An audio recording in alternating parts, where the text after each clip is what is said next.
Bonjour à toutes et tous, heureux de vous retrouver sur Visée.tv pour le journal vidéo qui retrace le dernier mois de l'année 2018.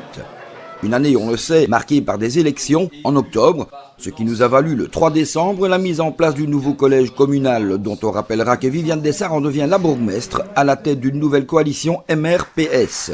Elle est entourée des MR Xavier Malmandier, échevin de l'aménagement du territoire et de l'environnement, Mathieu Ulrissi, culture et enseignement, et Julien Wolf, sport et jeunesse, ainsi que des socialistes Francis Tonissen, travaux et premier échevin, et Ernour Colac, tourisme et commerce. Jérôme Simon, Véronique Devos et Stéphie Dobelstein sont les conseillers communaux MR, Nadine Lac et Gilles Simon, Cédric Papageorgiou, Camille Van de Velde et Marco Giuliani, ceux du PS. Dans l'opposition, Luc Lejeune, Bernard Ossems, Patrick Willems et Martine Lejeune sont conseillers communaux pour Ensemble, ex-CDH, Stéphane Carriger, Christine Dessart et Danny Watley pour la nouvelle formation Oui Visée, Martial Mullenders et Caroline Van Lintout pour Visons Demain, ex-écolo, enfin Manu Nyon et Bernadette Quinet pour le PTB qui effectue son entrée à Visée.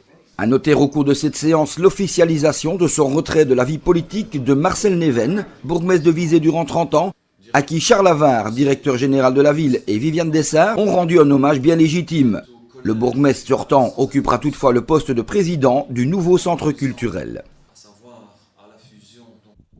Ce même lundi 3 décembre en matinée, c'est à sa dernière représentation officielle que Marcel Neven participait en tant que bourgmestre à l'occasion de la clôture de la rectification de la frontière entre Visée, Eisenmargraten et Maastricht. Pour rappel, l'inauguration des deux bornes déplacées, à savoir les numéros 48B et 48N, est consécutive au traité du 28 novembre 2016, qui porte sur la modification de la frontière nationale entre les trois communes, la deuxième modification seulement de ce traité de 1843, entrée en vigueur le 1er janvier 2018.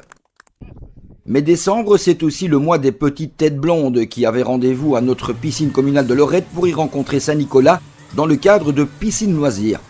Organisé 3 à 4 fois par an, cet événement prévoit différentes activités avec châteaux gonflables, structures flottantes ou encore parcours aquatiques mis à disposition des enfants et cette fois agrémenté d'une petite visite du Grand Saint qui leur a remis quelques cadeaux.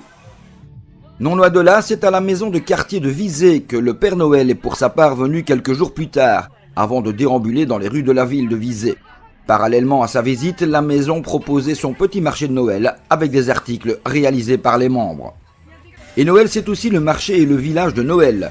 Si le premier, réservé aux clubs et aux associations, s'est tenu comme toujours au cloître, le second a pris un peu d'ampleur face à la collégiale Saint-Martin-Saint-Adelin. Une nouvelle disposition qui a fait l'unanimité tout en rencontrant un énorme succès.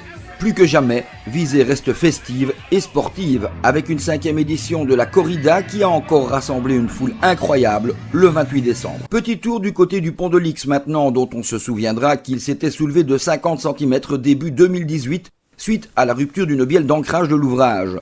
Fausse joie pour les riverains et naveteurs concernés, conséquence de divers concours de circonstances et retards, sa réouverture annoncée pour le 21 décembre n'a pas pu avoir lieu. Si tout va bien, la SPW espère pouvoir ouvrir le passage aux alentours du 20 janvier sur une bande dans chaque sens. Restera alors à effectuer les travaux de revêtement, ce qui ne pourra se faire qu'au printemps. C'est donc sur cette note que nous en terminerons avec une année 2018 à nouveau bien chargée en capitale de la Basse-Meuse. L'occasion pour Visée.tv de vous souhaiter une belle et heureuse année, tout en vous fixant d'ores et déjà rendez-vous dans un petit mois pour le premier résumé 2019.